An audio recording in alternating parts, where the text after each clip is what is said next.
Hello. Welcome on back to my channel. For the very longest time now, I have been asked so many times to create a tutorial for those of you who have hooded eyes or who have eyes that don't have much lid space to work with, if that makes sense.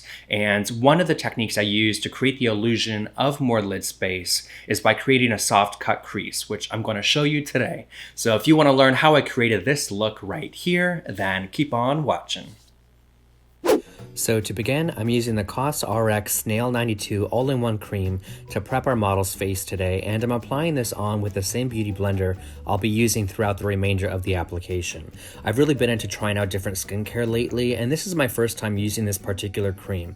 It's interesting because it has this gooey-like consistency to it, but it's really lightweight and the skin absorbs it up pretty quick too. Also, to prep the lips, I'm using the Lip Sleeping Mask from Laneige, and this is just an extra step that makes a big difference down the road when we're applying the lip liner and lipstick, especially for somebody who struggles with chapped lips.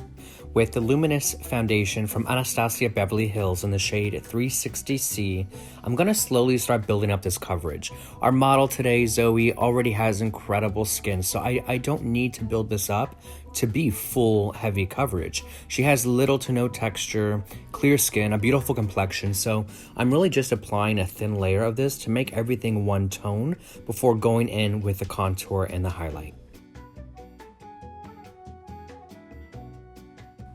Once I have the foundation applied onto the face, up onto the ears and down the neck, it's time to dive into contouring. To do so, I'm using the Huda Beauty Tantour Contour and Bronzer Cream in the shade Medium, and applying this onto the face with a small, fluffy face brush. As you'll see here in the next minute or so of footage, I'm stippling this onto the face, starting with underneath the cheekbones, then onto the perimeter of the forehead, down the sides of the nose, and along the jawline before blending it out with a beauty blender.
Alrighty, now that we have that blended out, we're going to move on to highlighting with the Huda Beauty Overachiever Concealer in the shade Graham Cracker, and I'm beginning with placing this directly underneath the eyes before blending this up and outwards.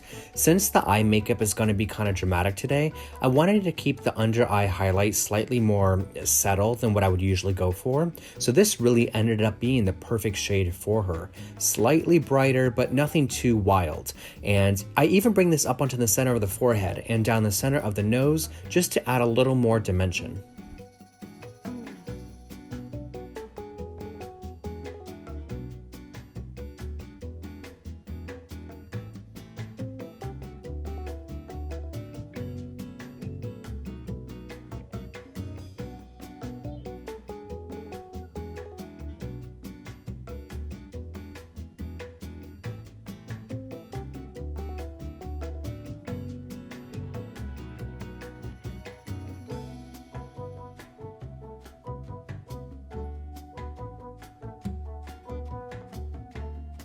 Okay, so we've gotten through the process of blending the contour and the highlight, and now I want to add a little color to the cheeks. Today, I'll be doing that using the Rare Beauty Soft Pinch Liquid Blush in the shade Grateful. And as you can see here, I'm adding the smallest drop of this product to the back of my hand, moving it around a bit, and then working it into the bristles of a blush brush before building it up onto the cheeks. Now, I know a bright red blush like this can be a little intimidating, but in fact, a true red blush is one of my favorite color blushes to work with.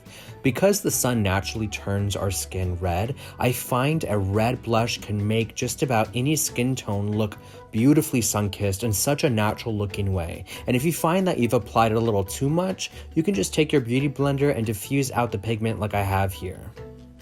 Now, with the Translucent Ultimate Blurring Setting Powder by One Size Beauty, I'm setting the face using a powder puff. As you can probably tell, I'm not using a whole lot of this powder. You can barely even see it, really, on camera, which I guess is a good thing, especially with a translucent powder. I'm focusing this in the areas I want to set and mattify, while keeping other areas of the face untouched by the powder. For example, I really love how the light is just bouncing off the sides of the cheekbones here, and it's the shine from the foundation and the moisturizer that we used that's creating this glow, so I don't want to mattify that. But other areas of the face I will apply the powder to. Usually I find the need to go heavier sometimes with powders because it does give more of a blurring effect, especially on camera, but I'm really loving how even the smallest amount of this powder is just giving me that blur effect I love. Now with this Fenty bronzer in the shade Island Ting, I'm running this along the areas I had applied the cream contour earlier. I really want her skin to look like she spent the day at the beach, so a light amount of this bronzer will really amp up the I was about to say bronziness. Is bronziness a word? I don't know. We're gonna go with it though. I really want to amp up the bronziness. Alright, moving on, I'm dipping into the Hall of Fame highlighter palette by Doll Beauty and applying this onto Zoe with an eyeshadow blending brush. I'm focusing this on the high points of her face, so including the cheekbones, brow bones, cupid's bow, chin, and tip of the nose. Now, because I love the freckles she has, I'm dipping a liner brush into a brown eyeshadow and drawing a few of those freckles back in. I mean, really, if I didn't already commit today to doing a full glam look on her, I would be totally happy throwing on some chapstick and finishing as it is right now. I think this look is so stunning on her and complements her natural beauty, but I promised you a soft cut crease, so that's what I'm gonna deliver. With that said, I'm using the Master Eye Prep and Set from Makeup by Mario to prime the eyelids. This is the medium shade palette I'm using, and I'm applying the cream product first before blending it out and setting it with the powder that's also in the same palette.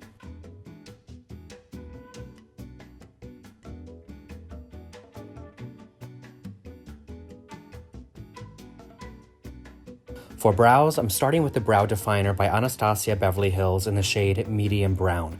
This is one of those brow products that makes filling in the brows so quick and easy. I just glide it back and forth through the hairs, and every so often take the spoolie end to soften it.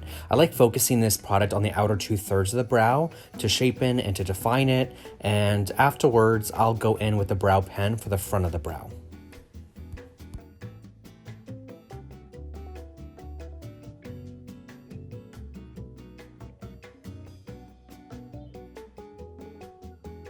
The brow pen I was referring to is this one, also from Anastasia Beverly Hills, and I believe this is in the shade Medium Brown. I'll check and I'll be sure to include the shade down below, but you've probably noticed I've been using these brow pens these last few videos. I really like the look of having a few individual hairs drawn into the brow to make it look a little more authentic and fluffy. The last product I'll be using for the brows is the Clear Brow Gel from Benefit, and I'm running this through the brow hairs to lock them into place and to also help remove any residue of the foundation or powders we used.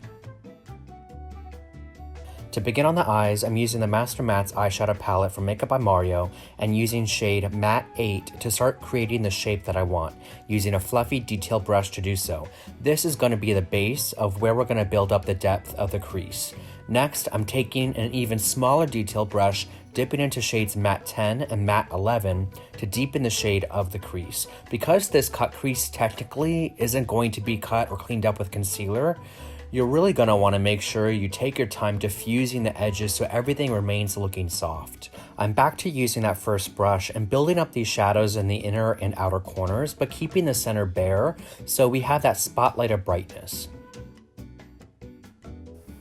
Before I apply any eyeliner, I'm running these same shadows along the bottom lash line, which will help make the eyes appear more opened. For eyeliner today, I'm using the Point Made Gel Eyeliner by One Size Beauty in the shade Busty Brown, and just using a small amount of this on the outer corner before buffing it out, along with the outer corner of the waterline. With this type of eye look, I'd like to see what shape I'm working with once lashes are applied before deepening the crease anymore. So I'm going to move on and we'll come on back for the final details in a minute.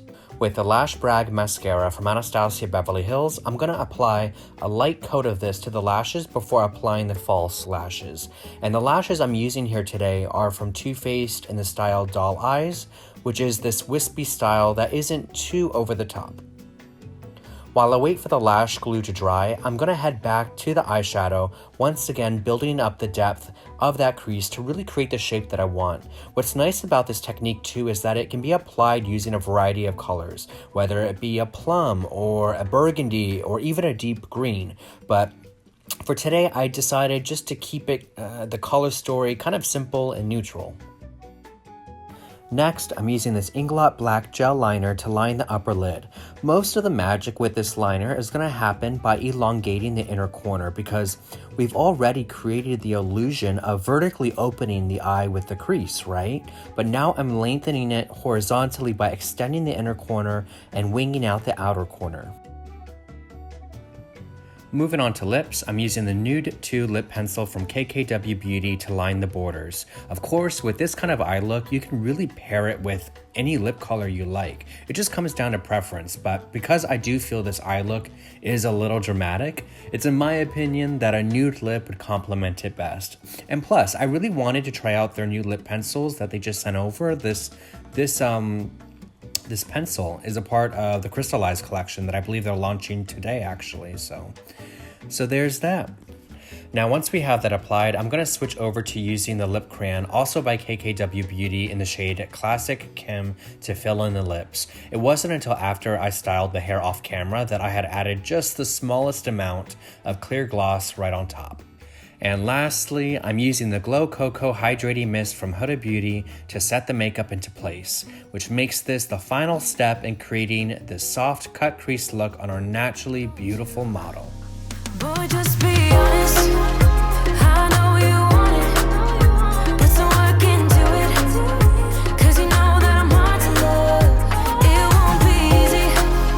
So don't be lazy. Just give it to me. 'Cause you know that I'm hard to love. I'm hard to love. And there we have it, kids. I hope you guys enjoyed today's video. If you did, be sure to hit that like button and subscribe to the channel. You can also check out more of my work on my Instagram at PAINTEDBYSPENCER. And until next time, I'll see you soon.